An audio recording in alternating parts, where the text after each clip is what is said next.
제가 태어난 세상은 본래 아주 단순해야 했습니다. 고급 원단의 향기, 비단과 캐시미어 더미, 그리고 아버지의 디자인 스튜디오 루미엘 레가시에서 나던 날카롭고 깨끗한 연필심 냄새로 가득해야 했죠. 그것이 바로 제가 물려받은 유산이었습니다. 단순한 건물이나 은행 계좌가 아닌 하나의 세계였죠. 작업실의 전면 유리를 통해 쏟아져 들어오는 부드러운 황금빛 햇살과 제가 태어나기도 전부터 우리와 함께해온 직원들의 따뜻하고 진심 어린 미소로 가득한 세상. 저의 성장을 지켜봐온 사람들. 그들은 단순한 직원이 아니라 가족이었습니다. 아버지는 맨손으로 꿈과 중고, 재봉틀 하나만으로 그 모든 것을 일구셨습니다. 하지만 제가 평생 잊지 못할 그 화요일 오후, 우리 회사 본관 회의실의 공기는 가위로도 잘라낼 수 있을 만큼 팽팽한 긴장감으로 가득 차 있었습니다. 알아야, 이 합병은 우리 둘, 그리고 두 회사 모두를 위한 최선의 결정이야. 전략적인 움직임이라고. 왜 그걸 모르지? 테이블 건너편에서 제 약혼자 권태준이 광택, 나는 마호가니 테이블 위를 손가락으로 두드렸습니다. 톡톡톡. 규칙적이면서도 조급한 그 소리가 제 마지막 남은 신경을 긁어댔습니다. 마치 제 개인적인 파멸을 향해 달려가는 카운트다운 시계 소리 같았죠. 그의 좌절감은 그보다 훨씬 더 차가운 무언가. 제가 이제야 겨우 인식하기 시작한 무언가를 감추고 있는 얇은 베일에 불과했습니다. 권태주는 한때 이 나라에서 힘과 명성을 의미했지만 최근에는 그저 이름만 남은 손 코퍼레이션, 톤 코퍼레이션의 후계자였습니다. 제가 한때 강인하고 친절하다고 생각했던 그의 잘생기고 조각 같은 얼굴은 이제 잔인한 가면처럼 보였습니다. 그의 눈 속에서 번뜩이는 차갑고 노골적인 야망을 가리는 가면이었죠. 저는 목소리를 안정시키고 프로페셔널하게 보이려 했으며 천천히 숨을 들이쉬었습니다. 최선의 결정, 태준 씨. 솔직해져 볼까요? 그건 손 코퍼레이션에나 최선의 결정이겠죠. 저는 테이블에 양손을 짚고 앞으로 몸을 기울였습니다. 제 회사, 이 유산은 아버지가 맨손으로 이룬 꿈이에요. 우리 직원들, 30년 동안 이곳에서 일해온 하성진 재무이사님, 여기서 번 월급으로 두 아이를 대학에 보낸 재단팀의 김 부장님 같은 분들은 제게 가족과도 같아요. 그분들의 퇴직금이 이 회사의 성공에 달려 있다고요. 저는 목소리를 낮추며 말했습니다. 당신네 망해가는 사업을 땜질하기 위한 담보로 그분들을 이용하게 두진 않겠어요. 말 참 밉게 하네. 서하라. 그는 한숨을 쉬며 의자의 등을 기댔습니다. 그 거만한 태도가 마치 수위처럼 그를 감쌌죠. 분명히 말하지만 이건 전략적 파트너십이야. 또다시 그 말투였습니다. 그 무시하고 깔보는 듯한 말투. 2년 전 아버지가 돌아가신 후부터 시작되었죠. 처음에는 미묘했습니다. 장례식 후 저는 슬픔에 잠겨 있었고 유언장 낭독과 갑작스럽게 어깨를 짓누르는 상속의 무게.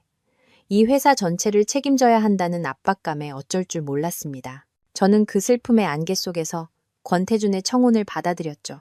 그는 무척이나 힘이 되어주는 사람인 줄 알았습니다. 제 손을 잡아주고 제가 강하다고 말해주었죠. 하지만 한때 제 디자인 재능을 칭찬하고 제가 눈물 흘릴 때 곁을 지켜주었던 그 남자는 사라졌습니다. 그의 자리에는 제 작품, 제 아버지의 평생을 그의 거대한 기업 게임의 졸로 여기는 이 낯선 남자만 남아있었습니다. 병원 침대에서 끔찍하고 거친 속삭임으로 말씀하시던 아버지의 목소리가 귓가에 맴돌았습니다. 한때 활기차고 강인했던 분의 창백한 그림자처럼 너무나도 쇠약해 보이셨죠. 알아야, 내 사랑하는 딸아. 제 손을 잡은 그의 악력은 놀라울 정도로 강했습니다. 권태준, 그 아이는 너무 야심이 커. 눈 속에 허기가 있어. 절대 채워질 수 없는 허기 말이다. 사랑은 우리에게 힘을 주지만 눈을 멀게도 한단다. 무슨 일이 있어도 절대 너 자신을 잃지 마라.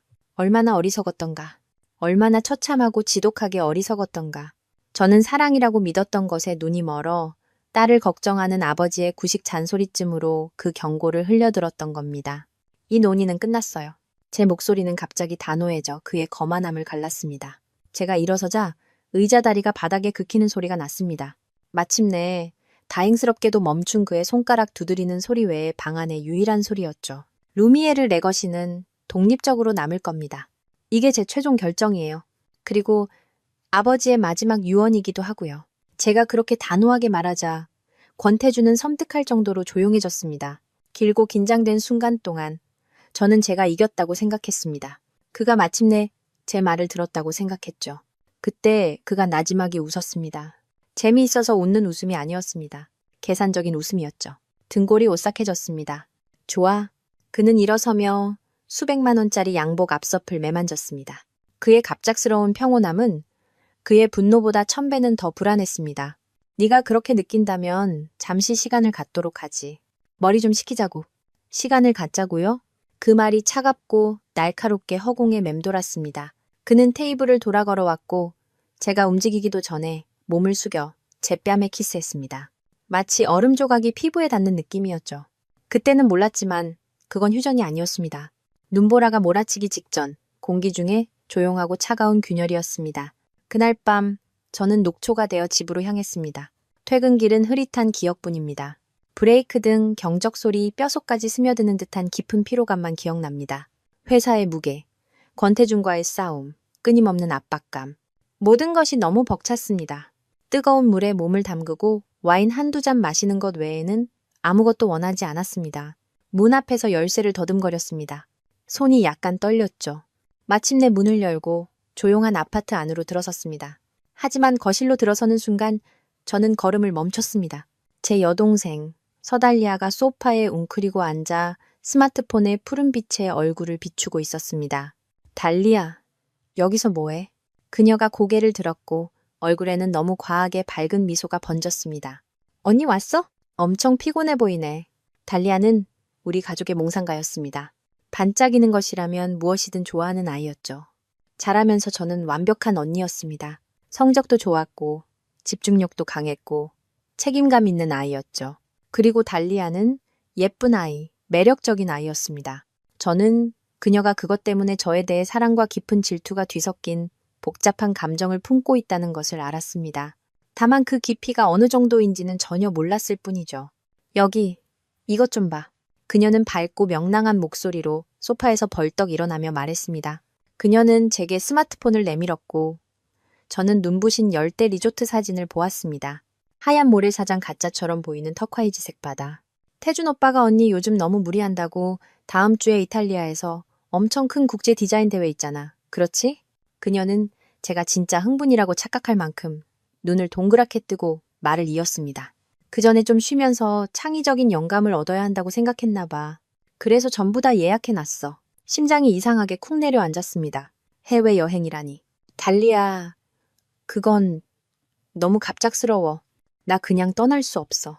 신규 라인 론칭도 해야 하고 직원들 월급도. 하지만 이건 정말 엄청난 기회잖아. 그녀는 제 말을 자르며 제 어깨에 손을 얹었습니다. 그녀의 손이 뜨겁게 느껴졌습니다.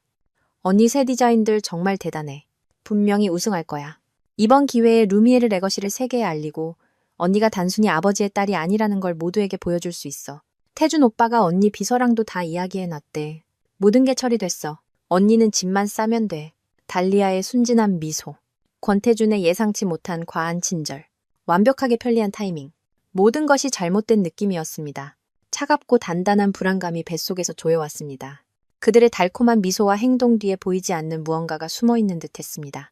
제가 제대로 파악할 수 없는 그림자였죠. 하지만 한 가지는 그녀 말이 맞았습니다. 그 대회는 엄청난 기회였습니다. 거기서 우승하면 새로운 해외 파트너를 확보할 수 있었습니다. 투자자들과 권태준에게 우리가 그 어느 때보다 강하며 그의 망해가는 회사에 도움이 필요 없다는 것을 증명할 수 있는 최고의 방법이었죠. 거절하는 것은 사실상 선택지가 아니었습니다. 가야만 했습니다. 이겨야만 했습니다. 고마워 달리아. 저는 느끼지도 못하는 지친 미소를 억지로 지으며 말했습니다. 오빠한테도 고맙다고 전해줘. 오늘 밤에 짐 쌀게. 결국 저는 그들의 소위 친절을 받아들였습니다. 다른 선택이 없었으니까요. 이틀 동안 저는 정신없이 일에 매달렸습니다. 스케치와 원단을 챙기고 마음속 깊은 불안감도 함께 짐에 넣었죠. 이탈리아로 날아갔습니다. 그리고 꼬박 일주일 동안 저는 일에만 몰두했습니다. 거의 잠도 자지 않았죠. 에스프레소와 아드레날린으로 버티며 끈질기게 따라붙는 불안감을 떨쳐내려 스케치하고 재단하고 바느질했습니다. 밤낮으로. 성공해야 한다는 절박하고 불타는 열망에 힘입어 일했습니다. 그리고 저는 해냈습니다. 정말로 해냈어요. 대상을 받았습니다. 밀라노의 무대 위에서 뜨겁고 밝은 조명 아래 무겁고 빛나는 트로피를 들고 서 있을 때 저는 몇 년 만에 느껴보는 벅찬 자부심을 느꼈습니다. 바로 이거였어요. 이것이 증거였습니다. 제가 필요로 했던 인정이었죠. 이제 권태준도 우리 회사의 가치를 제대로 보게 될 것이고 합병이나 적대적 인수 같은 이야기는 그만둘 것이 분명했습니다. 아버지의 꿈을 지키기 위한 거대한 발걸음, 위대한 도약이었습니다. 몸은 지쳤습니다. 온몸이 쑤셨죠. 하지만 마음은 가득 찼습니다. 빨리 집에 돌아가고 싶었습니다. 귀국행 비행기는 끝이 없는 14시간의 고문과도 같았습니다. 잠을 이룰 수가 없었죠. 머릿속은 계속해서 우승 순간을 되감고 권태준의 얼굴에 떠오를 표정, 하이사님의 눈에 비칠 자부심, 우리 팀 전체의 안도감을 상상했습니다. 그렇게 행복하고 의기양양한 생각에 빠져 택시가 조용하고 어두운 제 아파트 건물 앞에 멈출 때까지 시간 가는 줄도 몰랐습니다. 자정이 훌쩍 넘은 시간이었습니다. 기사님께 요금을 지불하고 계단을 올라가 문을 열었습니다. 안으로 들어서는 순간 무언가 잘못되었다는 것을 직감했습니다. 공기. 보통 제 아파트는 리넨처럼 깨끗하고 제가 목재 가구에 사용하는 레몬 오일 향이 은은하게 났습니다. 하지만 저를 덮친 공기는 진하고 역하고 달콤했습니다. 바닐라 향, 무겁고 싸구려 같은 바닐라 향수 냄새였죠. 낯선 향이었지만 역겨울 정도로 끔찍하게 익숙한 느낌이었습니다. 누구 계세요? 제가 불렀습니다. 대답이 없었죠. 혼란스러운 채로 복도에 가방을 내려놓자 쿵 하는 무거운 소리가 정적 속에 울려 퍼졌습니다. 저는 심장이 점점 빠르게 뛰는 것을 느끼며 침실로 향했습니다. 문이 살짝 열려 있었습니다. 문을 밀어 열었습니다. 피가 차갑게 식었습니다. 제가 항상 닫아두던 옷장 문이 활짝 열려 있었습니다. 그리고 그 안제 웨딩드레스가 걸려 있어야 할 공간이 텅 비어 있었습니다. 제가 몇 달에 걸쳐 디자인하고 돌아가신 어머니의 유품인 귀한 빈티지 레이스로 한 땀 한 땀 직접 바느질한 드레스가 사라진 겁니다. 심장이 갈비뼈에 미친 듯이 부딪히기 시작했습니다. 공황 상태의 드럼, 비트처럼 말이죠. 어떻게 된 거지? 어디 갔지? 도둑인가? 하지만 다른 것은 아무것도 건드리지 않았습니다. 노트북은 책상 위에, 보석함은 화장대 위에 그대로 있었습니다. 오직 드레스만, 주머니 속에서 휴대폰이 진동했고 갑작스러운 진동에 저는 비명을 질렀습니다. 떨리는 손으로 휴대폰을 더듬었습니다. 화면에 이름이 떴습니다. 민지의 변호사. 제 가장 친한 친구이자 버팀목, 제 목숨을 맡길 수 있는 세상에 몇 안 되는 사람 중 하나였습니다. 전화를 받았습니다. 제 목소리는 가늘고 높게 떨렸습니다. 지혜야, 무슨 일이야? 수화기 너머로 길고 끔찍한 침묵이 흘렀습니다. 그리고 지혜의 목소리가 들려왔지만 평소의 목소리가 아니었습니다. 지나치게 차분하고 평평했습니다. 법정에서 증언할 때나 쓰는 목소리, 심각하고 재앙적인 일이 벌어졌을 때 쓰는 목소리였죠. 알아야, 잘 들어. 너 지금 어디야? 집이야. 방금 도착했어. 지혜야, 무슨 일인데? 내 웨딩드레스가 없어졌어. 또다시 침묵. 그녀가 심호흡하는 소리가 들렸습니다. 알아야, 너 앉아야 해. 제발 그냥 지금 바닥에 주저앉아. 무슨 일인데? 저는 문틀을 하얗게 질릴 때까지 꽉 잡으며 속삭였습니다. 너 무섭게 왜 그래? 권태준이랑. 그녀의 목소리는 모든 감정이 사라진 채 평평했습니다. 달리아 얘기야. 그 사람들이 왜? 알아야, 그 둘. 어제 결혼했어. 순간 그 말들이 인식되지 않았습니다. 그저 소리일 뿐이었죠. 바닐라 향이 가득한 제 조용한 아파트에서 공허하게 울리는 잡음 같았습니다. 결혼. 권태준과 달리아, 내 동생. 말이 안 됐습니다. 현실일 리가 없었죠. 뭐? 무슨 소리야? 그건 그럴 리가 없어. 미친 소리야. 그리고 그녀는 마지막 치명타를 날렸습니다. 제가 알던 삶을 끝장낼 한마디였죠. 내 웨딩드레스 입고 그 한 문장, 그 단순한 한 문장이 제 현실을 산산조각 냈습니다. 차갑고 무거운 구역질이 뱃속 깊은 곳에서부터 걸쭉하고 숨막히게 차올랐습니다. 다리에 힘이 풀렸습니다. 저는 그냥 앉은 게 아니라 무너져 내렸습니다. 벽을 따라 미끄러져 마룻바닥에 세게 부딪혔습니다. 휴대폰은 여전히 귀에 붙어 있었습니다. 인스타그램 확인해봐. 아주 멀리서 들려오는 듯한 지혜의 목소리가 말했습니다. 온통 난리야. 네가 비행기 타자마자 계획한 것 같아. 알아야 정말 미안해. 내가 이걸 봤어야 했는데, 내가 알았어야 했는데. 그녀의 목소리가 멀어졌습니다. 작별 인사를 했는지, 전화를 끊었는지 기억나지 않습니다. 손가락은 감각이 없고 쓸모없는 소시지처럼 느껴졌습니다. 떨리고 더듬거리는 손으로 앱을 열었습니다. 그리고 거기에 있었습니다. 전 세계가 볼 수 있도록 고화질로 방송되는 제 개인적인 악몽이. 사진 한 장. 달리아. 제 동생이 제 드레스를 입고 있었습니다. 어머니의 레이스를. 그녀는 권태준의 팔에 매달려 빛나고 의기양양한 미소로 얼굴을 환하게 빛내고 있었습니다. 하얀 장미로 가득 찬 호화로운 예배당. 사치스러운 피로연. 친구들과 웃고 서로에게 케이크를 먹여주고 첫 춤을 추는 사진들. 수십 장의 사진. 홍수처럼 쏟아지는 사진들 하나하나가 제 배를 찌르는 날카로운 칼날이었습니다. 그리고 달리아의 계정에 올라온 가장 최근 게시물. 노을을 배경으로 키스하는 두 사람의 실루엣 사진. 캡션은 오, 신이시여. 그 캡션은 운명이란 걸 깨달은 순간. 미안해 언니. 하지만 사랑과 비즈니스는 때를 기다려주지 않으니까. 사랑과 비즈니스. 그 끔찍한 순간 모든 것이 맞아떨어졌습니다. 갑작스러운 이탈리아 여행. 달리아의 역겨울 정도로 달콤한 격려. 권태준의 갑작스럽고 이례적인 친절함. 그리고 그단 하나의 저주스러운 단어. 비즈니스. 그들의 목표는 단순히 제 약혼자를 훔치는 것이 아니었습니다. 이건 사랑에 관한 것이 아니었어요. 그들의 목표는 저를 밀어내고 모욕하고 무너뜨리고 제 회사를 빼앗는 것이었습니다. 단순히 남자를 훔치는 것이 아니라 아버지의 유산, 제 평생의 업적, 제 영혼 전체를 훔치려는 것이었습니다. 메마르고 목이 매는 끔찍한 웃음이 제 목구멍에서 터져 나왔습니다. 슬픔, 분노, 배신감, 그 모든 것이 나부로 만든 담요처럼 무겁게 저를 덮치는 차갑고 절대적인 정적에 삼켜졌습니다. 그들은 자신들이 이겼다고 생각했습니다. 완벽한 언니인 저를 무너뜨렸다고 생각했죠. 제가 그저 웅크리고 앉아 울기만 할 거라고 생각했습니다. 그들은 자신들에게 무엇이 닥쳐올지 전혀 모르고 있었습니다. 휴대폰이 다시 진동하며 마룻바닥 위에서 떨었습니다. 그 소리가 저를 몽롱한 상태에서 깨웠습니다. 화면을 보았습니다. 이번에는 아버지의 충직한 회계팀장, 하성진 이사님이었습니다. 그의 이름 옆에는 붉은 아이콘이 깜박였습니다. 긴급. 저는 휴대폰을 집어들었습니다. 이제 손은 완벽하게 안정적이었습니다. 눈물은 사라졌습니다. 전화를 받았을 때 제 목소리는 얼음장처럼 차갑고 맑았습니다.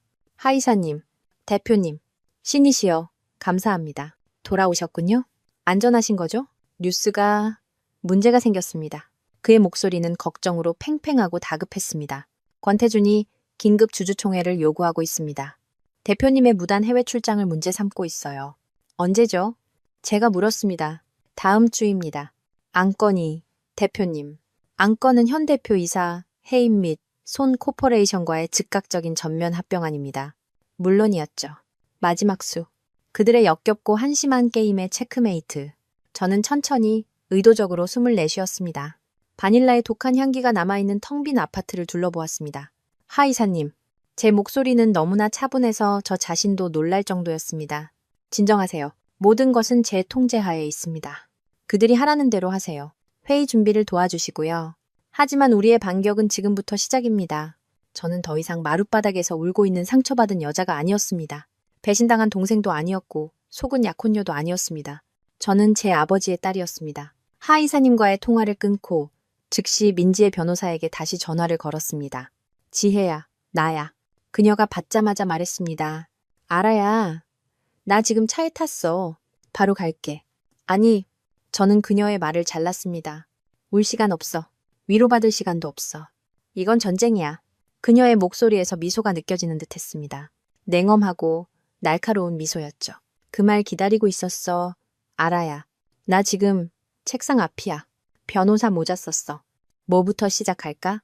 첫째, 저는 일어서서 방을 서성거리며 말했습니다. 차가운 분노가 이전에는 느껴본 적 없는 기묘하고 날카로운 명료함을 주었습니다. 최고의 IT 조사 전문가를 고용해줘. 비용은 상관없어.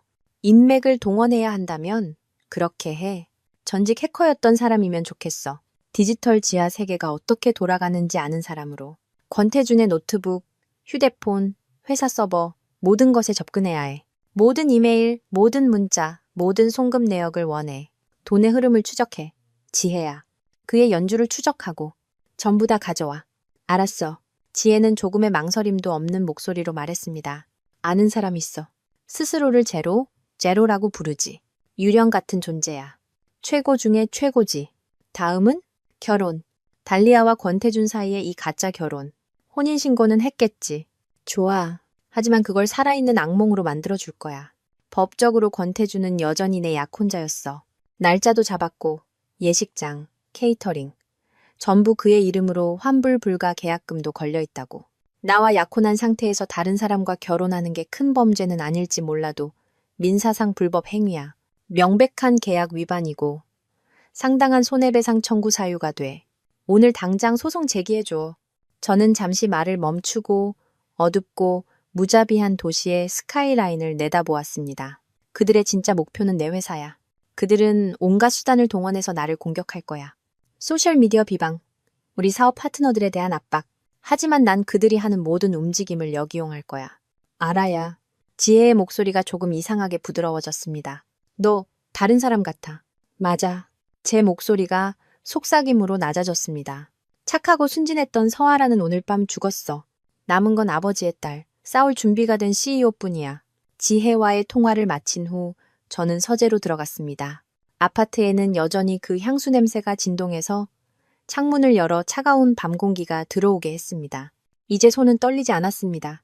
아버지의 것이었던 묵직한 오크 책장으로 다가가 가짜 책등을 당겼습니다. 작은 패널이 딸깍 소리를 내며 열리며 금고가 드러났습니다. 제 손가락은 다이얼 자물쇠 위에서 확신에 차 있었습니다. 무거운 문이 열렸습니다. 뒤편 재무 서류와 오래된 가족 사진 더미 뒤에 숨겨진 두 가지 물건을 꺼냈습니다.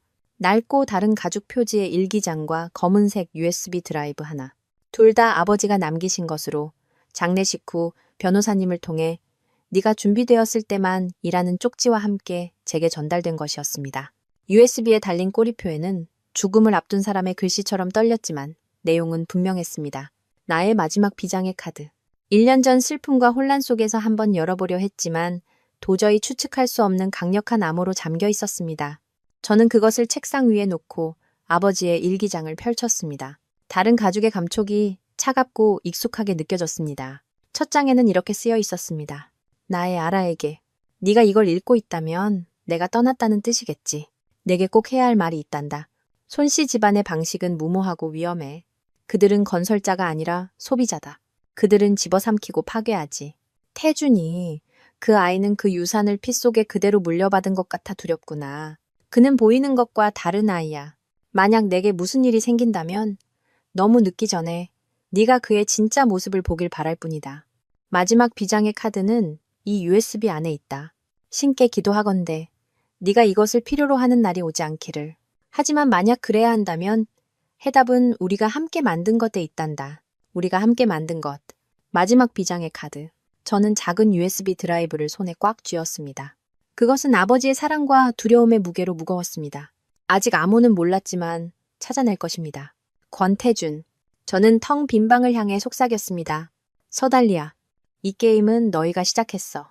저는 벽난로 위에 아버지 초상화를 보았습니다. 하지만 끝내는 건 내가 될 거야. 규칙도 자비도 없이. 다음 날 아침 세상은 제가 예측했던 대로, 아니 상상했던 것보다 더 끔찍하게 저에게 이빨을 드러냈습니다. 소파에서 잠이 깼습니다. 목은 뻣뻣했고 차가운 아침 햇살이 쏟아져 들어왔죠. 잠든 게 아니라 기절했던 겁니다. 커피 테이블 위에서 충전 중이던 휴대폰이 끊임없이 맹렬하게 진동하고 있었습니다. 휴대폰을 집어들었습니다. 수십 통의 부재중 전화, 수백 개의 문자 메시지, 그리고 푸시 알림들. 브라우저를 열자 모든 뉴스 사이트와 가십 블로그의 헤드라인이 제 얼굴로 도배되어 있었습니다. 속보 떠오르는 스타 디자이너 서아라, 회사 자금 횡령 후 해외 도피 혐의, 소식통 약혼자와의 충격적인 결혼을 한 동생에 대한 질투가 필사적인 범행으로 이어져 저는 차갑고 씁쓸한 웃음을 터뜨렸습니다. 한 주요 언론사의 기사를 탭했습니다. 비디오가 즉시 재생되었습니다. 달리아였습니다. 그녀는 권태준의 호화로운 저택 거실, 제가 꾸미는 것을 도왔던 그 방에 앉아 있었습니다. 창백한 얼굴, 빨갛게 충혈되고 눈물이 그렁그렁한 눈, 손에는 레이스 손수건을 쥐고 있었습니다. 아카데미상 감의 연기였죠. 제 언니는, 그녀는 카메라를 똑바로 쳐다보며 흐느꼈습니다. 목소리가 아름답게 갈라졌죠. 언니는 항상 자기가 원하는 건 뭐든지 가져야 하는 사람이었어요. 늘 너무 완벽했죠. 태준 오빠와 제가 서로에게 감정이 생겼다는 걸 알았을 때 언니는 그걸 감당하지 못했어요. 우리 사이에 억지로 끼어들었죠. 그녀는 마치 그 거짓말을 뱉어내는 것이 육체적으로 고통스럽다는 듯 숨을 헐떡였습니다. 회사도 그녀가 말한 것보다 더 어려웠나 봐요. 하지만 하지만 우리 아버지의 유산인 회사에서 돈을 훔칠 거라고는 상상도 못했어요. 정말 믿을 수가 없어요. 그것은 완벽했습니다. 지독하게 사악했지만 완벽했죠. 그녀는 눈물 흘리는 연약한 희생자, 잔인한 언니와 자신의 유일한 진정한 사랑 사이에서 선택을 강요받은 비극적 여주인공의 모습이었습니다. 그리고 그녀 옆에는 권태준이 보호하듯 어깨에 손을 얹고 침통하고 비통한 결심의 가면을 쓴 채 서 있었습니다. 댓글창은 시궁창이었습니다. 디지털 독설의 강이었죠. 인간 말종이네. 원래부터 차가운 인간인 줄 알았어. 성공하더니 머리에 피도 안 마른 듯. 자기 회사 돈을 훔치다니. 달리아 씨 너무 불쌍하다. 행복할 자격이 있는데 진짜 남자랑 행복 찾아서 다행이네요. 가정을 파괴한 건 서아라 본인이네. 정확히 같은 시각, 회사 전화는 끊임없이 울리기 시작했습니다. 재앙의 교향곡이었죠. 저는 고개를 꼿꼿이 들고 로비를 걸어 사무실로 들어갔습니다. 제 직원들의 속삭임과 충격, 동정 어린 시선을 무시했습니다. 제 층에 도착했을 때 비서는 창백해 보였습니다. 대표님, 전화가 멈추질 않아요. 주요 협력사들 전부 계약을 해지하겠다고 합니다. 하이사님 모셔와요. 제 목소리는 차분했습니다. 그리고 은행도요. 그녀는 더듬거렸습니다. 주거래 은행 지점장님이 전화하셨는데 저희 여신 한도를 재검토하겠다고 계좌를 동결할 수도 있다고 합니다. 하이사님 모셔오세요. 저는 반복했습니다. 공황에 빠진 직원들이 답을 요구했습니다. 대표님, 이거 사실인가요? 우리 일자리는? 월급은? 퇴직금은 어떻게 되는 거죠? 권태준의 공격은 잔인하고 신속하고 정밀했습니다. 그는 단지 저를 모욕하려는 것이 아니었습니다. 제가 반격하기도 전에 회사를 파산시켜 숨통을 끊으려 했습니다. 저를 완전히 말살하려 했습니다. 그날 오후 하루 종일 전화를 받고 출혈을 막으려 애쓰고 겁에 질린 직원들을 안심시킨 후 저는 사무실에 홀로 앉았습니다. 마침내 다행스럽게도 전화벨이 잠잠해졌습니다. 저는 벽에 걸린 아버지의 초상화를 응시했습니다. 바깥 하늘은 병적인 회색으로 변해 있었고 구름은 짙고 소용돌이 치고 있었습니다. 제 마음속 폭풍의 완벽한 거울이었죠. 어쩌면 이게 정말 끝일지도 모른다. 어쩌면 그는 너무 강하고 나는 이미 실패한 것일지도. 아빠, 정말 죄송해요. 뜨겁고 분한. 흘리지 못한 눈물이 눈시울을 태웠습니다. 아버지 회사를 지키지 못했어요. 유산을 지키지 못했어요. 죄송해요.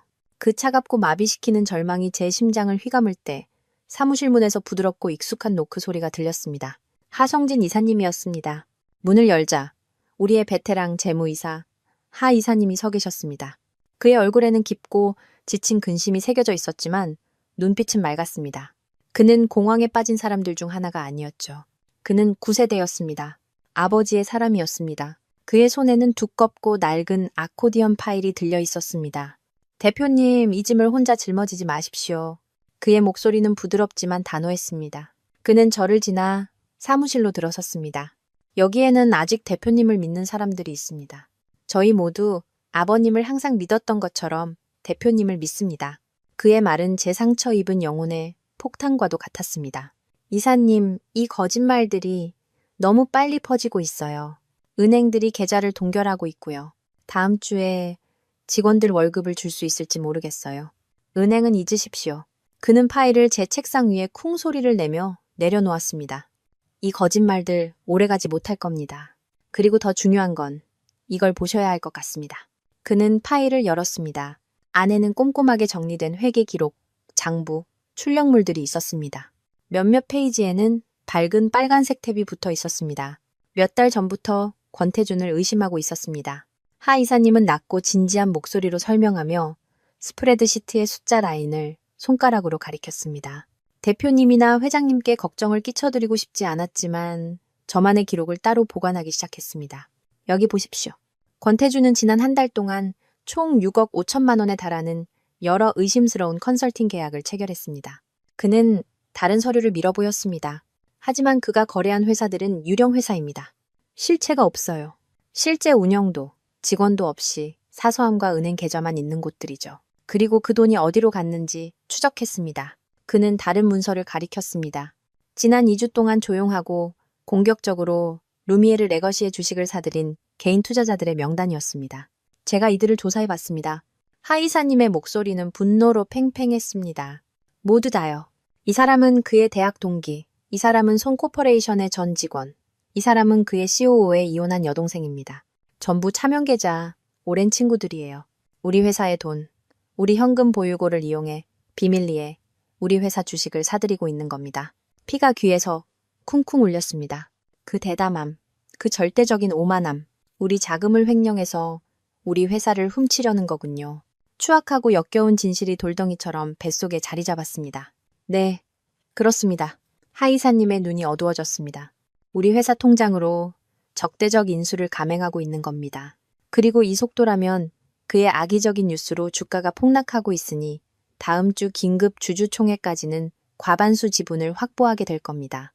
그러면 합법적으로 대표님을 해임하고 자신을 그 자리에 앉힐 수 있겠죠. 잠시 동안 저는 그저 권태준의 배신이 담긴 흑백의 증거들을 응시했습니다. 그리고 하 이사님을 그의 굳건하고 충성스럽고 분노에 찬 얼굴을 올려다보았습니다. 이사님 감사합니다. 이름 붙일 수 없는 감정에 목이 메었습니다. 감사함이었지만 동시에 차갑고 명료한 분노이기도 했습니다. 이게 바로 우리가 필요했던 증거예요. 우리 총의 첫 번째 총알이죠. 저희는 끝까지 대표님과 함께 할 겁니다. 그의 눈이 제 눈과 마주쳤습니다. 오래전 아버님께 드린 약속입니다. 좋은 분이셨죠. 그런 일을 당하실 분이 아니었습니다. 그의 흔들림 없는 말은 제 안의 불씨를 다시 지폈습니다. 저는 이 싸움에서 혼자가 아니었습니다. 그날 밤 지혜에게서 전화가 왔습니다. 그녀의 목소리는 흥분으로 가득 차 있었습니다. 알아야, 네가 부탁한 그 조사 전문가, 제로 말이야. 그는 그냥 실력 좋은 정도가 아니야. 그는 디지털의 신이야. 전직 화이트, 헷커레. 디지털 세계에서 그가 못 찾는 건 없어. 당장 시작할 수 있대? 저는 일기장과 USB가 놓인 테이블 앞거실을 서성거리며 물었습니다. 이미 시작했어. 그녀는 대답했고 저는 그녀의 목소리에서 미소를 들을 수 있었습니다. 지금 손 코퍼레이션 서버 안에 있어. 들어간 지 6시간 됐대. 그리고 알아야 그가 엄청난 걸 찾아냈어. 잠시 후 지혜가 설치하라고 했던 보안 암호화 앱을 통해 이미지가 전송되었습니다. 손 코퍼레이션의 내부 문서, 기밀 재무 데이터였습니다. 그들의 진짜 대차대조표였죠. 이것 봐. 지혜의 목소리는 날카로웠습니다. 손 씨 집안은 지금 물에 빠져 허우적거리고 있어. 그냥 빚이 있는 정도가 아니라 빚더미에 깔려 죽기 직전이야. 수년간의 무모한 투자, 엄청난 부채. 은행들도 자금줄을 끊고 있어. 이게 바로 그들이 루미에르 레거시의 그토록 필사적인 이유야. 네 회사, 네 깨끗한 자산, 높은 신용 등급, 안정적인 수익. 네가 그들의 마지막 희망, 마지막 생명줄인 거야. 그래서 그가 그렇게 밀어붙였던 거구나. 단순한 탐욕이 아니라 순수한 절망이었어. 정확해. 지혜는 제 마음을 읽은 듯 말했습니다. 그리고 여기 진짜 폭탄이 있어. 방금 나한테 보냈어. 휴대폰에 다른 파일이 나타났습니다. 이번에는 오디오 녹음 파일이었습니다. 파일명은 에이펙스 이사회 비밀 녹음이었습니다. 제 손가락이 재생 버튼 위에서 맴돌았습니다. 그가 그들의 본관 회의실에 도청 장치를 설치했다고 하더군. 지혜가 설명했습니다. 이건 2주 전, 네가 여행 가기 전에 녹음이야. 꼭 들어봐야 해. 재생 버튼을 눌렀고 피가 차갑게 식었습니다. 유리잔이 부딪히는 소리, 웅성거림이 들렸습니다.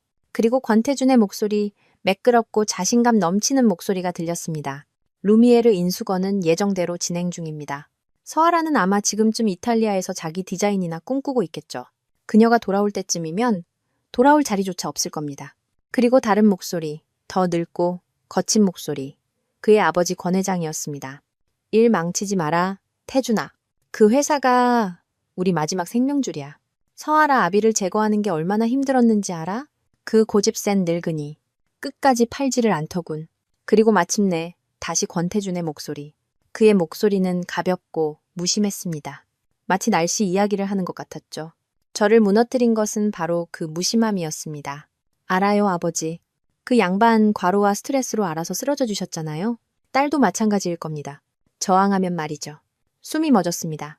휴대폰이 손에서 미끄러져 바닥에 떨어졌습니다. 과로로 쓰러져 주셨잖아요. 딸도 같은 운명을 맞게 될 겁니다. 아버지의 죽음, 그것은 단순한 과로가 아니었습니다. 사업의 압박감만이 아니었습니다. 그들이 꾸민 일이었습니다. 그들은 아버지를 괴롭히고 스트레스를 주고 몰아붙여서 그의 선하고 친절하고 강했던 심장이 멈추게 한 것이었습니다. 저는 온몸을 떨며 휴대폰을 주었습니다. 지혜야, 저는 목이 메어 더듬거렸습니다. 이건, 응. 그녀는 부드럽게 말했습니다. 그녀의 목소리에는 이전에는 들어본 적 없는 차가운 분노가 서려 있었습니다. 이건 더 이상 단순한 적대적 인수가 아니야. 알아야. 이건 범죄야. 최소한 과실치사라고. 지금 당장 경찰에 신고해야. 기다려. 저는 그녀의 말을 잘랐습니다. 제 목소리는 떨렸지만 두려움 때문이 아니었습니다. 도시 전체를 불태울 수 있을 것 같은 깊고 심오한 분노 때문이었습니다. 아직은 경찰은 안 돼. 우리가 그들을 파괴하려면, 사회적으로, 재정적으로, 법적으로 완전히 파괴하려면 더 큰 게 필요해. 더 똑똑해야 해. 저는 떨리는 숨을 내쉬었습니다. 그리고 지혜야, 우리 달리아를 구해야 해. 달리아라고? 지혜의 목소리는 불신으로 날카로웠습니다. 알아야, 너 지금 제정신이야? 걔가 무슨 짓을 했는데 최악의 방식으로 널 배신했어. 걔는 더 이상 내 동생이 아니야. 아니, 저는 주장했습니다. 기묘하고 끔찍한 명료함이 제 분노를 뚫고 들어왔습니다. 걔도 희생자야. 모르겠어? 저 녹음이 증명하잖아. 권태주는 괴물이야. 달리아가 더 이상 쓸모없어지는 순간 버릴 거야. 그는 달리아를 졸로, 방패로 쓰고 있는 거야. 그가 달리아마저 파괴하기 전에 내가 그녀를 깨워야 해. 그날부터 저의 반격은 본격적으로 시작되었습니다. 조용했지만 무자비했습니다. 저는 두 개의 전선에서 전쟁을 치르고 있었습니다. 하나는 제 회사를 구하기 위한 것, 다른 하나는 동생을 그녀가 결혼한 괴물로부터 구하기 위한 것이었습니다. 달리아에게 직접 다가갈 수는 없다는 것을 알았습니다. 그녀는 권태준의 마법에 너무 깊이 빠져 있었고 돈과 새로운 화려한 삶에 눈이 멀어 있었습니다. 저를 보면 그녀는 마음을 닫고 그에게 달려갈 것이고 그러면 그는 제가 무언가를 꾸미고 있다는 것을 알게 될 것입니다. 그래서 대신 그녀가 여전히 신뢰할지도 모르는 유일한 사람, 그녀의 가장 친한 친구 켈리를 통해 접근했습니다. 지혜가 만남을 주선했습니다. 조용하고 외진 커피숍, 그들이 눈에 띌 염려가 없는 곳이었죠. 지혜는 제 법적 대리인, 변호사로서 나갔습니다. 절대적인 익명을 조건으로 그녀는 켈리에게 조금씩 정보를 흘리기 시작했습니다. 당신 친구가 심각한 위험에 처해 있어요. 지혜는 손코퍼레이션에 무너져가는 재무제표 사본을 펼쳐 보이며 차분하게 말했습니다. 그녀는 그의 아내가 아니에요. 희생양이죠. 권태주는 교활하고 모든 것의 책임을 달리아에게 떠넘기려 하고 있어요. 이미 그녀 이름으로 해외 계좌를 개설해 놨더군요. 처음에 켈리는 회의적이고 방어적이었습니다. 달리아는 사랑에 빠졌어요. 권태주는 그녀를 끔찍이 아낀다고요. 이건 그냥 당신이 상처받은 전 약혼녀라서 그러는 거잖아요. 지혜는 동요하지 않았습니다. 그녀는 더 많은 증거를 제시했습니다. 권태준의 오랜 여성 편력, 하 이사님이 찾아낸 의심스러운 컨설팅 계약들, 유령 회사들. 이건 사랑이 아니에요, 켈리 씨. 지혜의 목소리는 단호했습니다. 이건 비즈니스 거래고 팔려나가는 쪽은 달리아예요. 증거를 보면서 켈리의 표정은 불신에서 서서히 번지는 공포로 바뀌었습니다. 지혜가 밖에서 의심의 씨앗을 심는 동안 하이사님과 저는 안에서 우리 팀을 단결시키기 위해 노력했습니다. 제 사람들을 어둠 속에서 싸우게 할 수는 없었습니다. 저는 전 직원 회의를 소집했습니다. 메인 디자인 스튜디오의 분위기는 두려움으로 무거웠습니다. 저는 아버지의 친구였던 수석 디자이너들부터 우편실의 신입 인턴까지 루미에르 레거시의 모든 직원 앞에 섰습니다. 그리고 모든 것을 털어놓았습니다. 권태준의 거짓말, 언론의 공격, 그의 절박한 재정 상황과 적대적 인수의 위협에 대해 말했습니다. 추악한 진실 전체를 남김없이 밝혔습니다. 제가 말하는 동안 회의실은 죽은 듯이 조용했습니다. 소문에 흔들리고 두려워했던 직원들은 집중해서 들었습니다. 그들이 전체 그림을 이해하기 시작하면서 그들의 눈 속의 두려움이 조용하고 들끓는 집단적인 분노로 바뀌는 것을 볼 수 있었습니다. 정말 죄송합니다. 저는 제가 가진 줄도 몰랐던 확신의 찬 목소리로 마무리했습니다. 이 일로 인해 야기된 두려움과 혼란에 대해 사과드립니다. 하지만 저는 굴복하지 않을 겁니다. 여러분을 팔아넘기지 않을 겁니다. 아버지께서 세우신 꿈인 이 회사와 여러분 모두가 싸워온 이 일터를 지킬 겁니다. 하지만 저 혼자서는 할 수 없습니다. 여러분이 저와 함께 서주셔야 합니다. 길고 고통스러운 순간 동안 침묵만이 흘렀습니다. 잠시 그들을 잃었다고 생각했습니다. 그때 제가 6개월 전에 직접 채용한 클라라라는 젊은 디자이너가 일어섰습니다. 저희는 여기서 일하는 걸 사랑해요, 대표님. 그녀의 목소리는 침묵을 가르며 맑고 강하게 울렸습니다. 저희는 루미에르 레거시가 상징하는 것을 자랑스러워해요. 저희는 그냥 직원이 아니에요. 대표님 말씀처럼 저희는 가족이에요. 부디 저희가 함께 싸우게 해주세요. 끝까지요. 하나둘씩 다른 목소리들이 합쳐졌습니다. 함께 하겠습니다, 대표님. 저희는 어디 안 가요. 함께 하겠습니다. 쏟아지려는 눈물을 참아야 했습니다. 저는 이렇게 따뜻하고 흔들림 없는 지지에 둘러싸여 있었습니다. 저는 혼자가 아니었습니다. 한편 제로의 조사는 더 깊이 파고들고 있었습니다. 그는 유령, 디지털 유령이었습니다. 그는 권태준이 개설한 달리아 명의의 해외은행 계좌를 찾아냈습니다. 그리고 돈의 흐름을 따라가다가 또 다른 충격적인 발견을 했습니다. 알아야, 이거 큰 거냐. 지혜가 우리의 보안 회선을 통해 전했습니다. 우리는 이제 전쟁 지휘실의 장군들처럼 하루에도 몇 번씩 통화했습니다. 권태준이 횡령한 자금을 거기에 숨겨둔 것만이 아니었어. 일부를 훨씬 더 은밀한 계좌로 빼돌렸어. 무슨 계좌인데? 산업 스파이를 고용하기 위한 계좌야. 피가 차갑게 식었습니다. 제로는 암호화된 채팅 기록을 보내왔습니다. 권태준과 기업지야, 세계에서 영업 비밀을 훔치는 것으로. 악명 높은 그림자 같은 인물 사이의 대화였습니다. 스파이 권태준 씨, 루미에르 레거시의 FW 프로젝트, 재탄생, 리버스, 라인 설계도 구했습니까? 권태준 전달 완료. 데이터 암호화해서 보냈습니다. 근데 말해두지만 서아라 만만치 않아요. 새 컴퓨터 보안 시스템이 장난 아니더군요. 며칠 걸렸습니다. 스파이 상관없어. 다음 주 주주총회 끝나면 어차피 다 끝나는 게임이야. 그녀가 뭘 하든 너무 늦었을 거라고? 그 디자인들은 우리 것이 될 테니. 그들은 우리의 미래를 훔쳤습니다. 아직 공개되지 않은 디자인들. 제가 피, 땀, 눈물을 쏟아부은 컬렉션. 방금 상을 받은 바로 그 컬렉션을. 횡령, 신뢰 위반, 기업 스파이 행위. 그리고 아버지 죽음의 끔찍하고 역겨운 진실. 추악하고 저주스러운 조각들이 하나씩 제자리를 찾아가고 있었습니다. 남은 것은 퍼즐의 마지막 조각, 검은색 USB 드라이브, 아버지의 마지막 선물이었습니다. 저는 잠자야 할 시간, 먹어야 할 시간에도 몇 시간이고 아버지의 책상에 앉아 생각할 수 있는 모든 암호를 시도했습니다. 아버지의 생일, 어머니의 성함, 어머니의 생일, 회사 창립일, 돌아가신 날짜. 매번 똑같이 좌절스럽고 조롱하는 듯한 메시지가 화면에 번쩍였습니다. 액세스 거부. 아빠, 무슨 말씀을 하려 하셨던 거예요? 저는 아버지의 초상화에 속삭였습니다. 제가 뭘 놓치고 있는 거죠?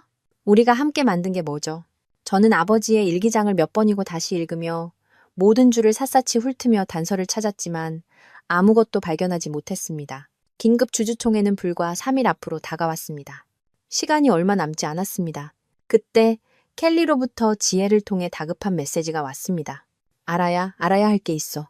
달리아 상태가 이상해. 겁에 질려 있어. 창백하고 밥도 안 먹고.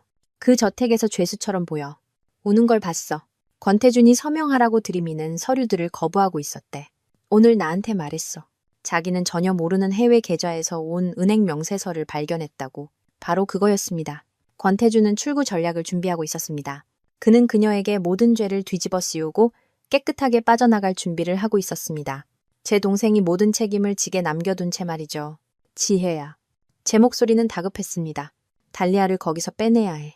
지금 당장 켈리랑 협력해서 달리아를 안전한 곳, 호텔이든 자기 아파트든 어디든 데려가게 해. 권태준이 그녀가 누구와 이야기하고 있다는 걸 알기 전에. 알았어.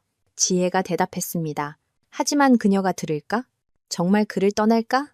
그녀는 그를 무서워하고 있어. 그 오디오 녹음 파일 들려줘. 저는 납처럼 무거운 마음으로 말했습니다. 권태준이랑 그 아버지가 우리 아빠한테 무슨 짓을 했는지에 대해 이야기하는 걸 듣게 해. 그게 그녀를 깨울 거야. 그 마법을 깰 수 있는 건 그것뿐이야. 저는 지혜에게 오디오 파일을 보냈습니다. 그녀에게 그것을 듣게 하는 것은 잔인하고 끔찍한 일이었지만 그만큼 큰 충격이 필요했습니다. 그래야만 했습니다. 주주총회 전날, 저는 어두운 사무실에 홀로 앉아 있었습니다. 지쳐 있었습니다. 은행 기록, 켈리의 증언, 음모가 담긴 오디오 녹음. 아마도 권태준을 법적으로나 사회적으로 매장시키기에는 충분한 증거들을 가지고 있었습니다. 하지만 저는 알고 있었습니다. 진짜 진실. 아버지가 제가 알기를 원했던 마지막 조각은 여전히 그 고집 센 작은 USB 드라이브 안에 잠겨 있다는 것을. 저는 아버지의 일기장을 집어들고 다른 페이지들을 마지막으로 한 번 더 넘겼습니다. 그때 무언가를 발견했습니다. 수백 번도 더 놓쳤던 것. 맨 마지막 페이지, 비어 있다고 생각했던 페이지에 희미한 잉크 얼룩이 있었습니다. 마치 눈물 자국처럼. 그리고 맨 아래 구석, 아버지의 섬세하고 익숙한 만년필 글씨로 거의 읽을 수 없는 글자들이 적혀 있었습니다. 네가 내게 그 스케치를 준 날. 내 첫 초상화. 절대 잊지 못할 거다. 알아야. 영원한 보물. 그리고 그 아래 숫자들의 나열. 199980516. 1998년 5월 16일. 날카롭고 선명한 기억이 제 피로를 뚫고 지나갔습니다. 제 6번째 생일. 새 크레용 상자를 들고 아버지의 스튜디오 바닥에 앉아 그의 초상화를 그리던 나. 그의 웃는 얼굴은 뒤에 있는 커다랗고 밝은 노란 태양과 함께 삐뚤빼뚤했죠. 저는 너무나 자랑스러워하며 그것을 그에게 주었습니다. 그는 웃으며 저를 껴안고 그가 본 것 중에 가장 아름다운 것이라고 말해 주었습니다. 액자에 넣어두셨죠. 지금도 집 서재에 걸려 있습니다. 설마 그렇게 간단할 리가? 우리가 함께 만든 것. 손이 너무 심하게 떨려서 타이핑을 거의 할 수 없었습니다. 저는 USB 드라이브를 노트북에 다시 한번 꽂았습니다. 천천히, 조심스럽게 숫자를 입력했습니다. 25, 주, 주, 바이, 랭, 우, 이, 류. 숨을 참고 엔터키를 눌렀습니다. 딸깍. 화면이 밝아졌습니다. 액세스 허가. 화면에 단 하나의 비디오 파일이 나타났습니다. 제목은 간단했습니다. 사랑하는 내 딸 아라에게. 심장이 가슴 밖으로 터져 나올 것 같았습니다. 파일을 클릭했습니다. 아버지의 얼굴이 화면을 가득 채웠습니다. 제가 기억하는 것보다 더 야위셨습니다. 훨씬 더. 얼굴은 수척했고 육체적인 고통처럼 보이는 깊은 근심이 새겨져 있었습니다. 하지만 그는 미소 짓고 있었습니다. 제가 매일 그리워하는 그 부드럽고 친절한 미소였죠. 그는 자신의 사무실, 지금의 제 사무실에 있었습니다. 바로 제가 지금 앉아있는 자리에 앉아 계셨습니다. 알아야. 그의 부드러운 목소리가 조용한 방을 채웠습니다. 내 사랑하는 딸아. 네가 이걸 보고 있다면 내게 무슨 일이 생겼다는 뜻이겠지. 그리고 네가 지금 진실을 밝히기 위해 홀로 싸우고 있다는 뜻일 테고. 그는 잠시 말을 멈추고 떨리고 힘든 숨을 내쉬었습니다. 정말 미안하다, 내 사랑. 네가 이 모든 것을 마주하게 두고 떠나서 정말 미안하다. 직설적으로 말하마. 그의 목소리는 갑자기 단단한 힘을 얻었습니다. 권태주는 우리의 적이다. 지난 1년 동안 그는 체계적으로 나를 파괴하려 했다. 우리 회사의 기술을 훔쳤고 최고의 직원들을 빼갔으며 공급업체에 헛소문을 퍼뜨렸다. 정신적으로, 감정적으로, 재정적으로 나를 궁지에 몰아넣었지. 그 모든 것이 루미에르 레거시를 팔도록 강요하기 위한 계산된 작전이었다. 나는 저항했지만 이제 한계에 다다른 것 같구나. 아버지는 그때 기침을 하셨습니다. 약하고 덜컹거리는 소리가 제 심장을 두동강 냈습니다. 그가 힘들어하고 있다는 것, 이 영상을 찍는 것조차 그의 마지막 힘을 짜내고 있다는 것이 분명했습니다. 하지만 알아야. 그는 카메라에 더 가까이 다가서며 말했습니다. 그의 눈이 시간의 심연을 넘어 제 눈과 마주쳤습니다. 내 말을 들어라. 복수심에 사로잡히지 마라. 그들처럼 되지 마라. 진정한 힘은 파괴에 있는 것이 아니라 지키고 키우고 건설하는 데 있단다. 너는 그 힘을 가지고 있어. 알아야. 언제나 그랬지. 이 영상, 이것이 내가 너에게 주는 마지막 선물, 마지막 비장의 카드다. 네가 그것을 할 수 있도록, 우리가 만든 것을 지킬 수 있도록 돕기 위한.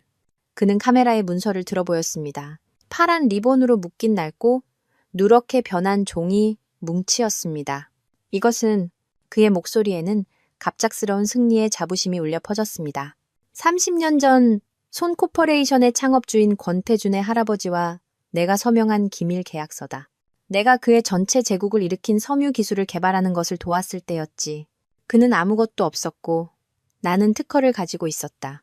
나의 기술적 기여에 대한 대가로 손씨 집안은 영구적으로, 영원히 루미에르 레거시의 영구적인 독립을 보장하고.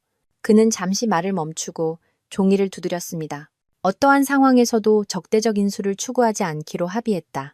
그는 카메라를 똑바로 쳐다보았습니다. 그의 눈은 맹렬한 보호의 사랑으로 불타고 있었습니다. 만약 그들이 이 계약을 위반한다면 알아야.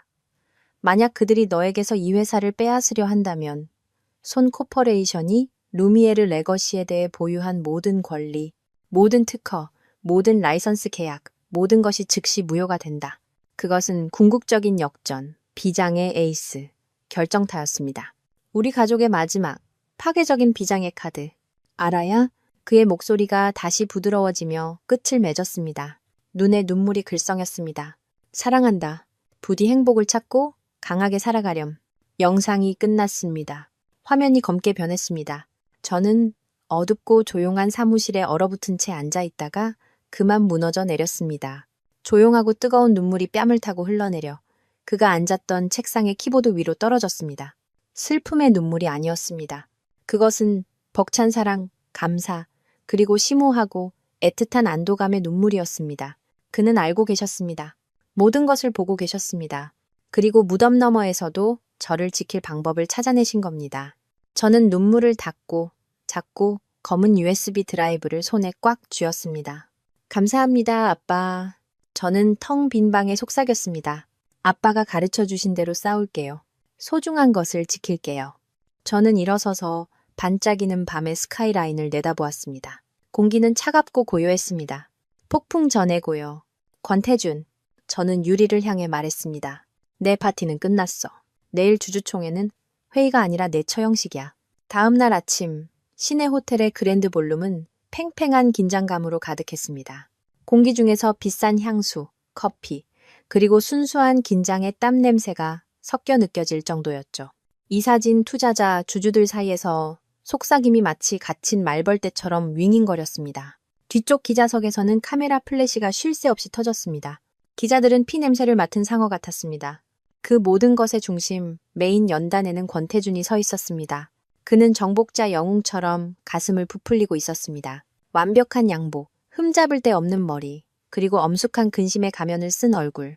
그의 옆에는 그의 아버지 권 회장이 눈에 띄게 흔들리며 창백하고 잿빛 얼굴로 서 있었습니다. 방안을 훑어보았습니다. 달리아는 보이지 않았습니다. 권태준의 눈이 입구 쪽으로 휙 향하는 것을 보았습니다. 그의 거만하고 자신감 넘치는 미소를 띠기 전에 짧고 짜증 섞인 불안감이 그의 얼굴을 스쳤습니다. 좋았어. 그녀는 안전했고 지혜와 함께 있었습니다. 볼룸 맨 뒤쪽 어둠 속에서 지혜와 저는 조용히 지켜보았습니다. 그녀는 제 법률 고문으로 그곳에 있었습니다. 저는 날카로운 검은색 맞춤 정장을 입었습니다. 제 개인적인 갑옷이었죠. 권태준과 골프를 쳤던 몇몇 주주들이 저를 경멸과 혐오가 섞인 눈으로 쏘아보았습니다. 저는 그들의 시선을 피하지 않고 마주 보았고 그들이 먼저 눈을 돌렸습니다. 그들의 시선은 거의 느껴지지 않았습니다. 그들이 어떻게 생각하든 더 이상 신경 쓰지 않았습니다. 오늘은 그들을 위한 날이 아니었습니다. 오늘은 아버지를 위한 날이었습니다. 지금부터 루미에르 레것이 긴급 주주총회를 시작하겠습니다. 권 회장의 목소리가 떨리며 방안을 조용하게 만들었습니다. 권태준이 마이크 앞으로 나서며 연극적으로 헛기침을 했습니다. 신사숙녀 여러분, 그는 거짓되고 느끼한 진심이 뚝뚝 떨어지는 목소리로 시작했습니다. 이렇게 갑작스러운 통보에도 불구하고 오늘 이 자리에 모여주셔서 감사합니다. 최대 주주이자 서아라 씨의 전 약혼자로서 우리가 여기에 모이게 된 상황에 대해 깊은 유감을 표합니다. 그는 고통과 마지못함의 완벽한 가면을 쓴 채 방안을 둘러보았습니다. 그는 오스카상을 받을 수도 있었을 겁니다. 그녀가 회사 자금을 횡령하고 사라진 후 루미에르 레거시는 위험한 기로에 서 있습니다. 이에 저는 어렵지만 필요한 결정을 내렸습니다. 저는 손 코퍼레이션이 이유서 깊지만 실패하고 있는 회사를 흡수하고 재건할 것을 제안합니다. 그리고 첫 번째 필수적인 단계로서 저는 서아라 씨를 CEO직에서 해임하는 안건을 공식적으로 제출합니다. 하 이사님이 지목했던 그의 충성스러운 주주들이 연습한 듯 열렬한 박수로 화답했습니다.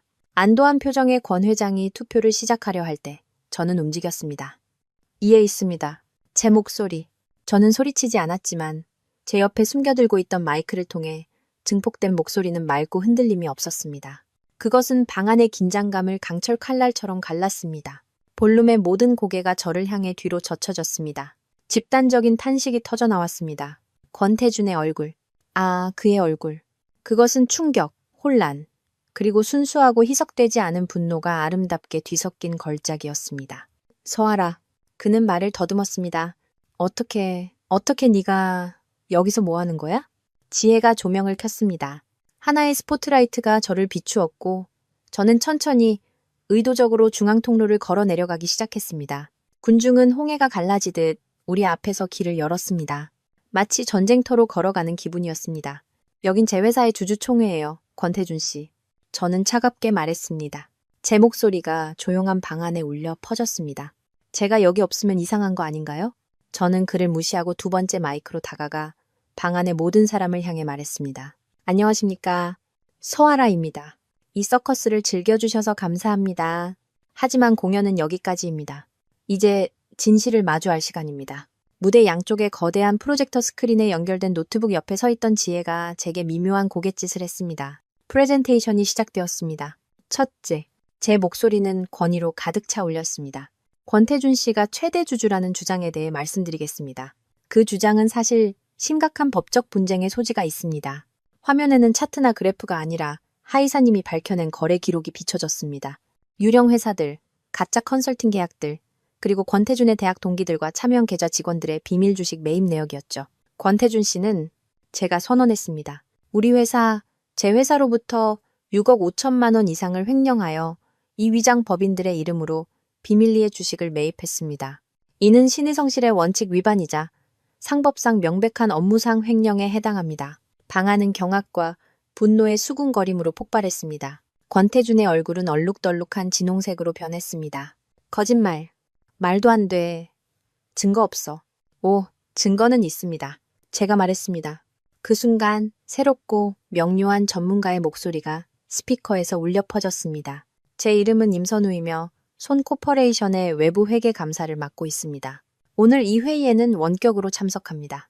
화면은 임선우 감사인의 차분하고 단호한 얼굴로 바뀌었습니다. 저는 권태준의 아버지 권 회장이 총에 맞은 것처럼 뻣뻣해지는 것을 보았습니다. 그의 얼굴은 창백함에서 유령처럼 하얗게 변했습니다. 제 감사 결과 임선우 감사인의 목소리는 단호하고 치명적이었습니다. 권태준 씨가 지난 3년간 손코퍼레이션의 운영 예산에서 65억 원 이상을 부적절하게 인출하여 다양한 개인 미감사 계좌로 이체했음을 확인했습니다. 저희 팀은 그 금액의 일부가 루미에르 레거시 주식 취득에 사용되었음을 확인했습니다. 임선우 감사인은 기밀 재무기록, 은행 이체 내역, 송금 영수증을 화면에 투사했습니다. 자금의 흐름은 부인할 수 없었습니다. 그것은 권태준의 탐욕을 보여주는 디지털 지도였습니다. 궁지에 몰린 권태준은 모든 비겁자들이 그렇듯 마지막 필사적이고 한심한 수를 썼습니다. 그는 달리아가 자신을 지지하며 앉아있을 것으로 예상했던 빈 의자를 떨리는 손가락으로 가리켰습니다. 내가 아니었어. 저 여자 달리아 짓이야. 전부 달리아의 아이디어였다고. 계좌를 관리한 건 그녀였어. 그녀가 날 조종했어? 전부 그녀 짓이야. 한심했죠.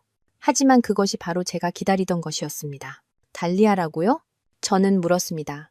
차가운 미소가 입가에 번졌습니다.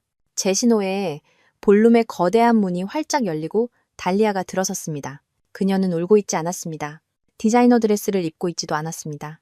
창백했지만 그녀의 곁에는 지혜가 팔을 잡고 함께 걷고 있었습니다. 지혜가 마이크로 다가갔습니다. 서달리아 씨는 이제 저희 의뢰인입니다. 그녀는 단호하게 선언했습니다. 그리고 현재 권태준 씨를 상대로 강요, 사기, 문서 위조, 그리고 정신적 피해에 대한 형사 고소를 준비 중입니다. 뭐라고? 권태준은 기절할 듯 놀랐습니다. 그는 달리아를 향해 증오의 찬 눈으로 노려보았습니다. 네가 감히. 하지만 그녀는 움찔하지 않았습니다. 그저 슬프고 새로 찾은 힘이 담긴 눈으로 그를 바라볼 뿐이었습니다. 태준 씨, 더는 못해. 그녀의 목소리는 떨렸지만 분명했습니다. 더는 당신을 위해 거짓말할 수 없어. 그리고 그녀는 저를 돌아보았습니다. 눈에 눈물이 가득 찼습니다. 언니, 정말 미안해. 그리고 저는 마지막 일격을 가했습니다. 오직 저만을 위한 일격이었죠. 하지만 권태준 씨의 범죄는 돈으로 끝나지 않죠? 제 목소리가 낮아졌습니다. 그는 단순한 도둑이 아닙니다. 산업 스파이이기도 하죠. 저는 오디오 파일을 재생했습니다. 제로의 녹음 파일. 공포에 질린 방 전체가 조용해진 가운데 권태준 자신의 거만하고 오만한 목소리가 공기를 채우며 스파이와 공모하여 제 디자인을 훔치는 내용이 흘러나왔습니다. 주주들 사이의 속삭임은 분노의 외침으로 바뀌었습니다. 사기꾼, 도둑놈. 권 회장은 병적인 잿빛으로 변해 의자로 비틀거리며 물러나 가슴을 움켜쥐었습니다. 정말로 심장마비가 올 것 같아 보였습니다. 저는 연단에서 권태준을 내려다보았습니다. 그는 무너졌습니다. 완전히 철저하게 끝났습니다. 제 해임안에 대해 투표할 필요는 없습니다. 저는 혼란을 뚫고 조용히 말했습니다. 왜냐하면 이 순간부로 권태준 씨는 더 이상 이 회사의 정당한 주주조차 아니기 때문입니다. 범죄 수익으로 취득한 주식은 의결권을 갖지 못합니다. 저는 그를 폐허 속에 남겨두고 돌아서서 방 전체를 제 방, 제 회사를 마주했습니다. 신사숙녀 여러분, 제 안에 이런 힘이 있는 줄도 몰랐던 목소리가 울려 퍼졌습니다. 저는 루미에르 레거시를 재건할 것입니다. 그리고 약속합니다. 이전보다 더 강하고, 더 대담하고, 더 창의적인 회사가 될 것입니다. 꼬박 5초 동안 죽음 같은 침묵이 흘렀습니다. 그리고 한 사람이 박수를 치기 시작했습니다. 그리고 또 한 사람. 그리고 마침내 이제는 독이 된 권태준의 동맹들을 제외한 방 안 전체가 진심 어린 우레와 같은 압도적인 박수갈채로 폭발했습니다. 전투는 끝났습니다. 승리는 우리의 것이었습니다. 박수 소리가 여전히 귓가에 울리는 가운데 연단에서 내려오자 입구에서 조용히 기다리고 있던 2명의 제복 입은 경찰관이 조용히 권태준에게 다가가는 것이 보였습니다. 권태준 씨. 그들 중 한 명이 정중하지만 단호한 목소리로 말했습니다. 사기 및 횡령 혐의에 대해 조사를 위해 저희와 함께 가주셔야겠습니다. 권태준은 너무나 패배감에 졌고 충격을 받아 저항할 생각조차 못하는 듯 보였습니다. 그는 그저 창백한 얼굴과 텅 빈 눈으로 고개를 끄덕였습니다. 그들이 그를 호송해 나갈 때 이제는 구겨져 보이는 그의 비싼 양복이 초라해 보였습니다. 그는 뒤를 돌아보았습니다. 그는 제 눈과 마주쳤습니다. 지나가면서 그는 가까이 몸을 기울였습니다. 그의 목소리는 도끼 어린 속삭임, 저에게 상처를 입히려는 마지막 시도였습니다. 네가 이겼다고 생각하지 마, 서하라. 네가 날 끌어내리면 진짜 진실, 네 아버지 죽음에 대한 진실이 드러날 거야. 내가 그를 죽였다고 생각해? 그가 나와 맺은 거래. 그게 그를 무너뜨린 거야. 넌 절대 이 일에서 깨끗해질 수 없어. 날카롭고 차가운 충격이 가슴을 꿰뚫었지만 저는 움찔하지 않았습니다. 그에게 들키지 않았습니다. 저는 그만이 들을 수 있도록 가까이 다가갔습니다. 그 거래에 대해 다 알고 있어, 권태준 씨. 하지만 당신은 아직 내 진짜 비장의 카드를 보지 못했지. 그날 처음으로 그의 얼굴에 진정한 순수한 원초적인 공포가 스쳐 지나갔습니다. 그는 자신이 패배했다는 것을 알았습니다. 그들은 그를 데려갔습니다. 그리고 저는 그저 숨을 쉬었습니다. 몇 주 만에 처음으로 깊은 숨을 내쉬었습니다. 이 이야기의 끝을 말씀드리죠. 주주총회를 가장했던 전쟁터는 마침내 끝났습니다. 그 자리에는 무겁고 지친 침묵만이 남았습니다. 권태준은 구속되었고 지혜와 제가 검찰에 증거를 제출하자 혐의는 눈덩이처럼 불어났습니다. 하 이사님의 은행 기록, 제로의 오디오 녹음, 달리아의 증언, 횡령, 사기, 강요, 공모, 기업 스파이 행위. 언론은 물론 손바닥 뒤집듯 태도를 바꿨습니다. 저를 파렴치한 횡령범이라 부르던 매체들은 이제 저를 불사조라고 칭송했습니다. 그들의 헤드라인은 불사조의 귀환, 비극적 여주인공의 승리, 천재 디자이너, 부패한 기업악을 무너뜨리다 라고 외쳤습니다. 역겨웠지만 사업에는 도움이 되었습니다. 하지만 저의 마지막 전투는 아직 끝나지 않았습니다. 아버지의 죽음을 제 탓으로 돌리려던 권태준의 마지막 필사적인 말. 그것들은 저주처럼 심장 깊이 박힌 가시처럼 저를 괴롭혔습니다. 그날 밤 이제 온전히 진정으로 제 것이 된 CEO 사무실에서 저는 그 영상을 틀었습니다. 아버지의 마지막 비장의 카드. 이번에는 관객이 달랐습니다. 저, 지혜, 사건 담당 검사, 그리고 손씨 집안의 새롭고 아주 비싸고 아주 침울한 표정의 변호인단이었습니다. 임선우 감사인도 그곳에 있었습니다. 제 옆에 조용히 서서 굳건하고 지지적인 존재감을 보여주었죠. 아버지가 화면에 나타나셨습니다. 차분하고 수척했지만 너무나도 단호하게. 그는 권태준의 압박, 도난당한 기술, 빼앗긴 직원들, 그리고 하루하루 그를 갉아먹었던 심리적 고문에 대해 말씀하셨습니다. 그리고 마침내 그는 기밀 계약서를 공개했습니다. 루미에르 레거시의 독립을 보장했던 바로 그 계약서. 만약 손 코퍼레이션이 아버지의 목소리가 과거로부터 맑고 강하게 울려 퍼졌습니다. 이 계약을 위반한다면 그들은 루미에르 레거시에 대한 모든 권리와 주장을 포기한다. 모든 것을. 영상이 끝나는 순간 손씨 집안의 수석 변호사, 아마 시간당 수백만 원을 받을 그 남자는 길고 느린 숨을 내쉬었습니다. 그는 이마에 땀을 닦고 천장을 올려다보며 눈에 띄게 주저앉았습니다. 이것은 단순한 계약서가 아니었습니다. 손 코퍼레이션에 대한 사형 선고였죠. 그들이 우리에게 행했던 모든 행동, 적대적 인수시도, 언론 비방, 산업 스파이 행위는 이제 거대하고 부인할 수 없는 계약 위반을 구성했습니다. 이는 그들이 불법적으로 취득한 모든 라이선스 비용, 공유 특허, 모든 이익을 30년치 소급하여 배상해야 함을 의미했습니다.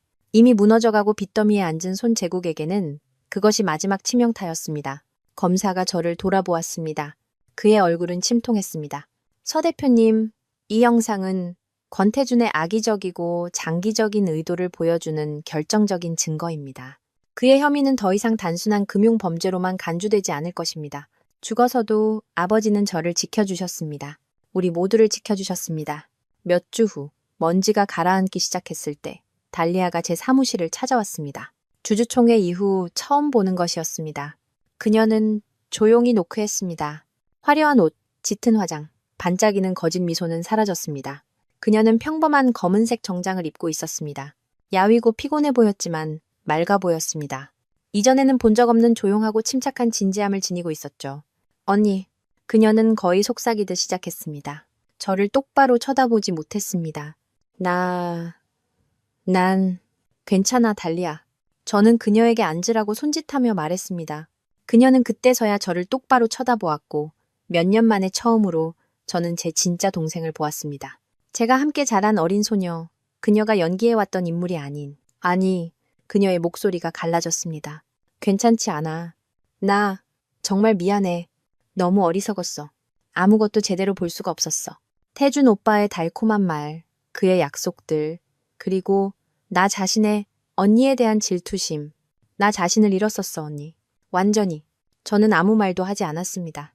그저 그녀가 말하도록 내버려 두었습니다. 알아. 언니의 용서를 받을 자격이 없다는 거 알아. 그녀는 눈에 눈물이 고였지만 흘리지 않으며 말을 이었습니다. 하지만 남은 평생 동안 내가 한 일에 대해 속죄하고 싶어. 그 사람에 대해 모든 것을 증언할 거야. 그리고 지혜 언니가 날 자기로 펌의 수습생 서류 정리 담당으로 받아줬어. 나 로스쿨에 가고 싶어.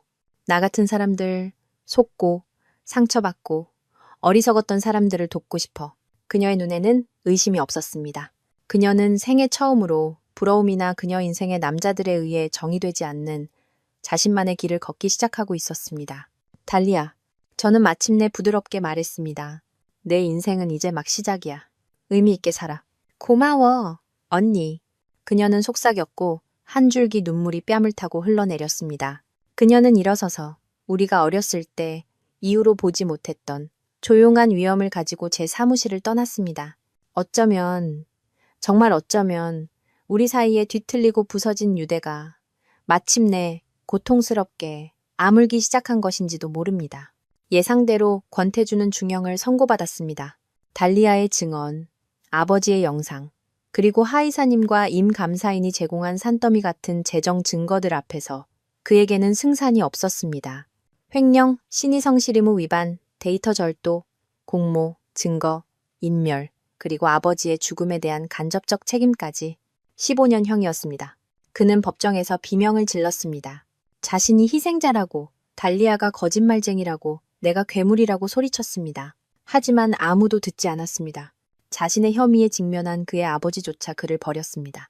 감옥에서 홀로. 그는 마침내 자신의 죄의 무게를 마주해야 할 것입니다. 손코퍼레이션은 사실상 붕괴했습니다. 비밀계약은 남은 회사를 파산시킨 거액의 손해배상 소송을 촉발했습니다. 권 회장은 불명예스럽게 사임했습니다. 한때 막강했던 가문의 이름은 회복 불가능할 정도로 더럽혀졌습니다. 그리고 아이러니하게도 그들의 범죄를 폭로하는 데 도움을 주었던 바로 그 감사인 임선우 씨가 법원에 의해 회사 청산을 감독하도록 임명되었습니다. 그는 개인적인 편견 없이 그의 트레이드 마크인 전문성과 흔들림 없는 청렴함으로 그 일을 처리했습니다. 그는 그런 남자였습니다. 루미에르 레거시는 기적적으로 재기했습니다.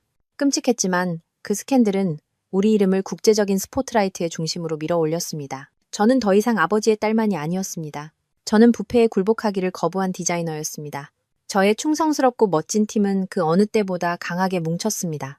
우리는 모든 에너지, 모든 열정을 쏟아 대담하고 획기적인 새로운 디자인을 창조했습니다. 우리의 재탄생 컬렉션은 24시간 만에 매진되었습니다. 그리고 저는 제 아버지처럼 직원들을 가족으로 대했습니다.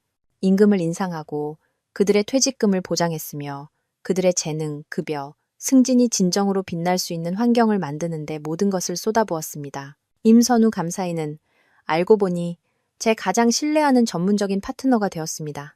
손 코퍼레이션에 남은 것을 해체하고 제 회사를 재건하는 길고 힘든 과정 내내 우리는 밤늦게까지 함께 일하며 수많은 시간을 보냈습니다. 그의 날카로운 지성, 흔들림 없는 청렴함, 그리고 꼭 필요한 순간에 짓는 부드럽고 친절한 미소는 저를 끌어당기기 시작했습니다. 그것은 느렸습니다. 회오리바람 같지 않았죠. 진짜였습니다.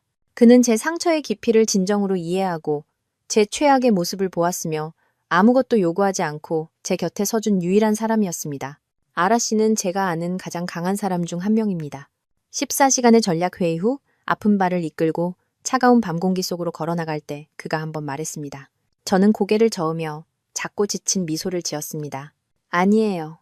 매 순간 모든 발걸음이 무서웠어요. 하지만 지켜야 할 가치가 있는 무언가가 있었죠. 당신은 단지 회사를 지킨 게 아닙니다. 그는 가로등 아래 멈춰서며 말했습니다. 빛이 그의 눈에 담긴 친절함을 비추었습니다. 당신은 정의 그 자체를 위해 섰습니다. 그는 제 손을 잡았습니다. 그저 단순하고 따뜻하고 강한 손이었습니다. 그리고 그 온기 속에서 저는 2년이라는 긴 시간 동안 제 심장을 얼어붙게 했던 얼음이 마침내 진정으로 녹기 시작하는 것을 느꼈습니다. 우리의 파트너십이 그 이상 조용하고 꾸준하고 오래가는 무언가로 발전하는 데는 오랜 시간이 걸리지 않았습니다. 1년 후 임선우 씨와 저는 아버지의 무덤 앞에 함께 섰습니다. 아름다운 봄날이었습니다. 묘비에는 신선한 꽃이 놓여 있었고 햇살은 따뜻했으며 부드러운 바람이 나무 사이를 스쳐 지나갔습니다. 아빠, 제가 해냈어요. 저는 임선우 씨의 손을 꼭 잡은 채 마음속으로 그에게 말했습니다. 아버지의 회사를 지켰어요. 우리 가족을 지켰어요. 아빠가 가장 소중한 것을 지키라고 가르쳐 주신 것처럼요. 저는 눈을 감았고 바람결에 속삭이는 그의 목소리를 상상할 수 있었습니다. 잘했다, 내 딸아. 제 옆에 서 있던 임선우 씨가 부드럽게 제 어깨를 감쌌고 저는 그의 힘에 기댔습니다. 한때 저는 모든 것을 잃었다고 생각했습니다. 약혼자, 동생, 회사, 아버지. 하지만 제가 정말로 잃었던 것은 사랑의 환상, 신뢰의 환상뿐이었습니다. 어둠 속에서, 제 옛삶의 잿더미 속에서 저는 진짜를 찾았습니다. 아버지가 진정으로 제게 남겨주신 귀중한 유산, 그의 힘, 그의 청렴함, 그의 유산, 그리고 그것을 지키는 데 도움을 준 사람들, 진짜 사람들. 저는 복수가 아무것도 창조하지 못하며 그저 파괴적이고 공허한 힘일 뿐이라고 믿었습니다. 하지만 어쩌면 그건 절반만 맞는 말이었을지도 모릅니다. 순수한 증오에서 태어난 복수는 그렇습니다. 모든 것을 파괴할 수 있습니다. 하지만 자부심으로 싸우는 전투, 사랑하는 것을 지키기 위해 싸우는 전투, 그런 종류의 싸움은 무언가 새롭고 강하고 더 나은 것을 창조할 수 있습니다. 제 진짜 인생은 그날 시작되었습니다. 절망의 벼랑 끝에 서서 일어서기를 선택한 그날, 저는 고개를 들어 위를 보았습니다. 너무나 푸르고 끝없고 맑은 하늘이 펼쳐져 있었습니다. 그리고 아주 오랜만에 처음으로 저 또한 그러했습니다.